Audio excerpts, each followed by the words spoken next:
आचार्य मानतुंग स्वामी ने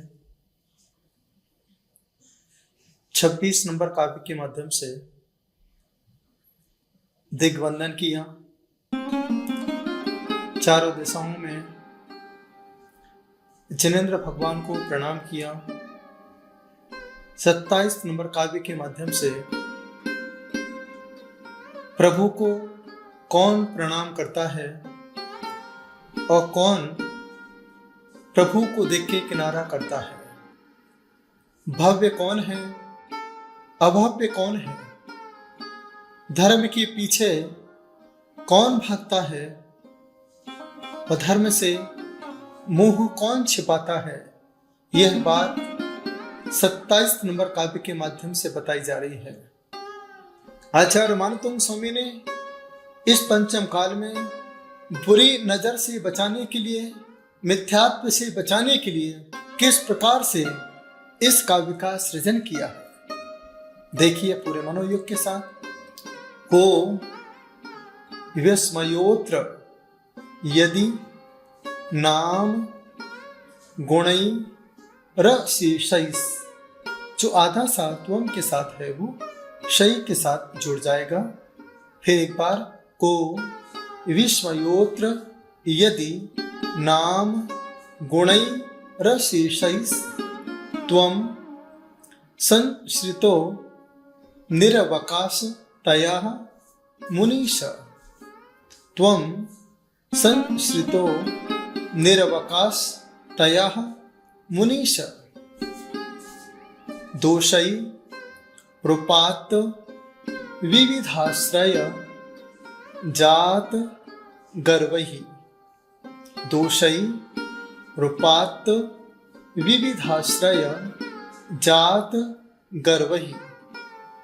स्वप्नान्तरेऽपि न कदाचित् तपीक्षतोसि, एक बार फिर, स्वप्नान्तरेऽपि न कदाचित् दपीक्षतोसि, एक बार फिर से सुनिए।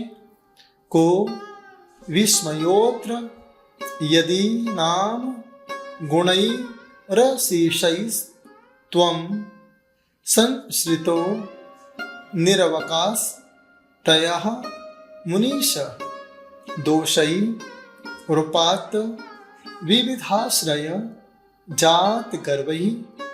स्वप्नान्तरेऽपि न कदाचित् दपीक्षितोऽसि। इस काव्य को पूरे मनोयोग के साथ सुनिए, ध्यान से, अंतर्मन से, संगीत के साथ। बुद्धस्त्वमेव विबुधार्चित बुद्धिबोधा, त्वं शङ्करोऽसि भुवनत्रय शङ्करत्वा, धातासि धीर शिव मार्ग विधिर्विधाना, व्यक्तं त्वमेव भगवन् पुरुषोत्तमोऽसि। शब्दार्थ। को क्या, विस्मयः आश्चर्य, अत्र इस विषय में, यदि जो नाम गुणैः गुणों के नामों द्वारा अशेषै अशेष अर्थात समस्त, त्वं आपके, संश्रितः सम्यक आश्रित, निः नहीं, अवकाशतया स्थान मिलना, मुनीश मुनियों के ईश, दोषै दोष, उपात्त प्राप्त, विविध बहुत प्रकार, आश्रय सहारा, जात उत्पन्न, गर्वहि अहंकार, स्वप्नांतरे स्वप्न दशा में, अपि भी, न नहीं, कदाचित कभी, अपि भी, एक क्षते देखे गए, असि हो। भावार्थ। हे मुनीश, इसमें क्या आश्चर्य है कि समस्त सद्गुण आपके आश्रित हैं, कारण कि गुणों को अन्यत्र आश्रय नहीं मिला। दोषों को अनेक आश्रय प्राप्त होने से गर्वित दोषों ने आपको स्वप्न दशा में भी कभी नहीं देखा। इस भावार्थ से साबित होता है कि जितने भी गुण हैं उन गुणों को प्रभु आपने ग्रहण कर लिया। गुण ग्रहण का भाव रहे नित, दृष्टि न दोषों पर जाए। तो जितने गुण इस सृष्टि में थे, 12 नंबर काव्य में कहा कि जितने परमाणु इस सृष्टि में थे, सारे परमाणु से आपकी देह का निर्माण हुआ। यहां पर कह रहे हैं कि जितने भी इस सृष्टि में गुण थे, सारे गुणों ने आप में आश्रय प्राप्त कर लिया है। यहां पर यह काव्य कहना चाहता है जिनके अंदर बुरी आदतें पड़ चुकी हैं, बुरी आदतों के जो शिकार हो चुके हैं, हम अपने धर्म को छोड़ करके दूसरे धर्म को स्वीकार करने को तैयार हो चुके हैं, उस समय आप 27 नंबर काव्य की आराधना करें। उसकी विधि यहां पर मैं आपको बता रहा हूं। सबसे पहले दोनों हाथों को फैला करके, हे परम पिता परमात्मा, हे ऋषभदेव, आपकी परम शक्ति को आचार्य मानतुंग स्वामी ने महसूस किया। इसी शक्ति के प्रभाव से मिथ्यात्व का शमन किया और सम्यक्त्व का उदय हुआ।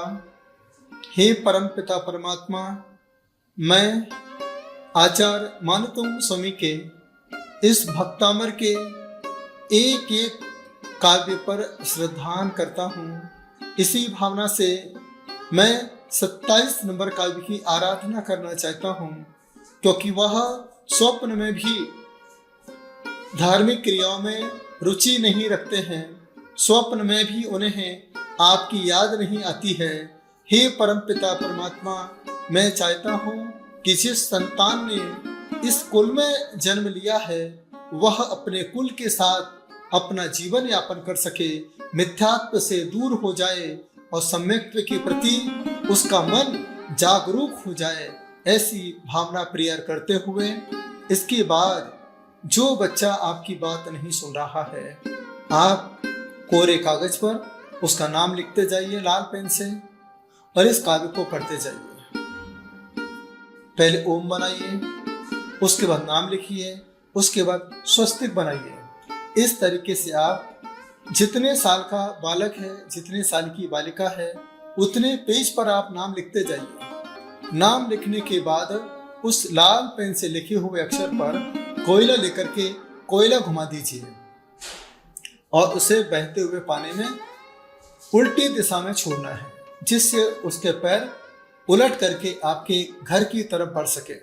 एक उपाय ये है, जो बच्चे डर जाते हैं, घबरा जाते हैं, नेगेटिव सपने आते हैं, बुरे बुरे विचार आते हैं, रात भर नींद नहीं आती है, बेचैनी होती है, उनके लिए एक बहुत अच्छा उपाय, उन्हें रात को सोने के पहले 1 बाल्टी पानी में नमक डाल करके इतने हाथों को धोना है, दोनों और घुटने तक पैरों को धोना है और रक्षा मंत्र का जाप करके ओम नमो अर्हते रक्ष रक्ष रूम फट स्वाहा, इस प्रकार से सोते समय ध्यान रखें आपके पैर पूर्व दिशा में हों, आपके पैर या उत्तर दिशा में हों। दक्षिण दिशा में पैर करके नहीं सोना, नहीं तो आपको उल्टे स्वप्न आएंगे, डरावने स्वप्न आएंगे, डर जाएंगे और आपकी नींद पूरी नहीं होगी। तो नियम से यह काव्य आपके जीवन में चमत्कार पैदा कर देगा। याद रखना, स्वप्न वो नहीं है जो आपको नींद में आते हैं, स्वप्न तो वो हैं जो आपको नींद ही नहीं आने देते। यदि आप इस सृष्टि में आए हो तो अपने जीवन में कुछ साकार स्वप्न को देखिए जो सम्यक तो हो, आपके अंदर सम्यक गुणों की प्राप्ति कर सकें, आपके अंदर सम्यक की भूमिका बना सकें, ऐसे स्वप्न को देखिए। यदि आपके जीवन में डरावने स्वप्न आ रहे हैं, जा नहीं रहे हैं, कुछ उपाय आप और कीजिए। उसमें कुछ सामग्री है। दक्षिण दिशा की तरफ मुंह करके गूगल, लोबान, मायाजाल, अगर, तगर, कपूर, जटामासी, इनकी धूप बनाइए और एक सूखे गोले को अपने ऊपर से नमोकार मंत्र पढ़ते हुए इस 27 नंबर काव्य को पढ़ते हुए देखिए। पूरे मनोभावना के साथ पढ़ना कैसे है। को विस्मयोत्र यदि नाम गुणैरशेषै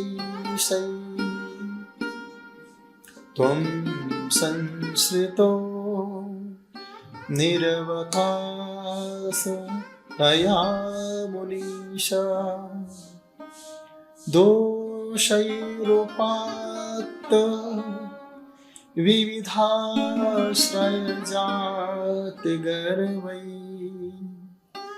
स्वप्नान्तरीपिना कदाचिदपीक्षतोषि।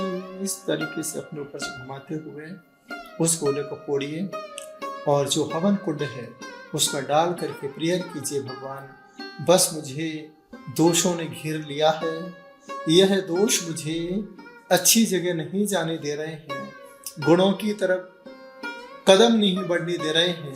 हे प्रभु मुझे सद्मार्ग मिले, ऐसी भावना के साथ आप इस काव्य का जाप करें। जाप के साथ साथ इसके रिद्धि जाप है। ओम ह्रीं अर्हं नमो तत्तवाणं झ्रौं झ्रौं नमः। मंत्र जाप है। ओम नमो चक्रेश्वरी देवी चक्रधारिणी चक्रेण अनुकूलं साधय साधय शत्रून् उन्मूलय उन्मूलय घे घे स्वाहा। एक और मंत्र जाप है। ओम नमो भगवते सर्वार्थ सिद्धाय सुखाय ह्रीं श्रीं नमः।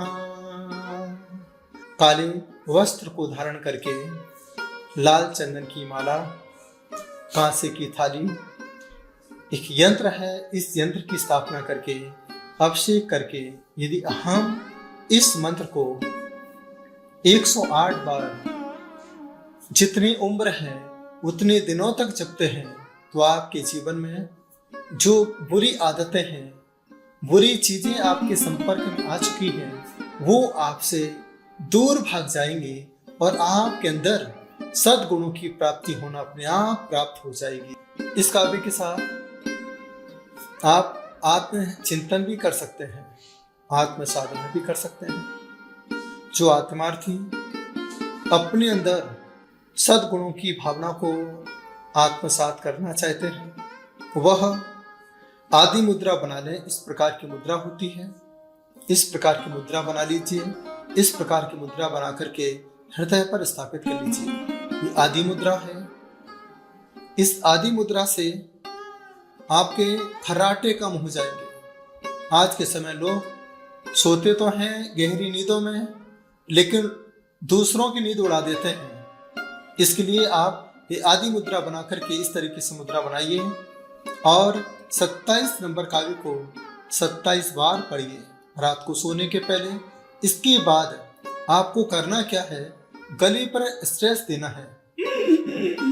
इस तरीके से एक स्वर निकालना है। जब हम बार बार गले पर स्ट्रेस देते हैं तो जो भी हमारे गलों में ब्लॉकेज हो जाते हैं वो अपने आप ठीक हो जाते हैं और आपकी प्रॉपर नींद होती है। खर्राटे भी आपके कम हो जाते हैं, खत्म हो जाते हैं। ये एक बहुत अच्छा उपाय है।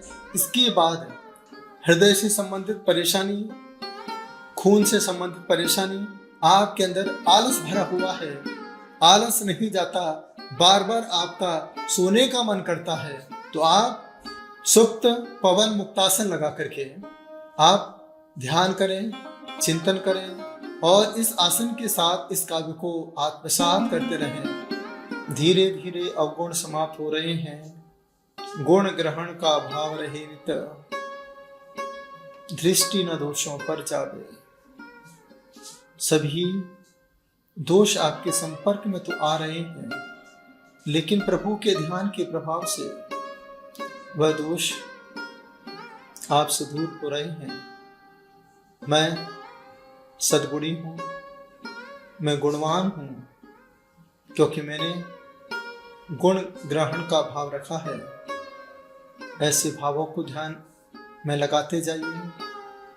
देखिए किस तरीके से चारों तरफ से गुण आपके अंदर आ रहे हैं, अवगुण आपसे भाग रहे हैं। स्वप्नांतरेपि न कदाचित वीक्षितोऽसि, इस अहंकार ने स्वप्न में भी मुझे परमात्मा के प्रति नमस्कार के भाव नहीं पैदा होने दिए, लेकिन आज मैंने अहंकार को ही तिलांजलि दे दी और आज मैंने इस नमोकार को, इस नमस्कार को स्वीकार किया है। हे प्रभु, हे परमपिता परमात्मा, बस मुझे सद्गुण प्राप्त हो, सद्गुण प्राप्त हो, सद्गुण प्राप्त हो। एक और गहरी श्वास लीजिए पूरे मनोयोग के साथ। अपने दोनों हाथों को जोड़ते हुए, हल्के से घुमाते हुए, पूरे शरीर का, चेहरे का स्पर्श करते हुए, गले का, हृदय का, पेट, नाभि, हाथ और पैरों का स्पर्श करते हुए, दोनों अंगूठे को अंगूठे से स्पर्श करते हुए हल्का सा झुक करके अच्छे विचारों को प्रणाम करेंगे। ये था 27 नंबर काव्य। आपने पूरे मनोभाव के साथ सुना। आपके जीवन में सद्गति प्राप्त हो, सद्बुद्धि प्राप्त हो, सत्मार्ग प्राप्त हो, यही भावना लेकर के ये काव्य आपके बीच में रखा है। प्रेम से सुना, अनुग्रहित हो। ओम नमः।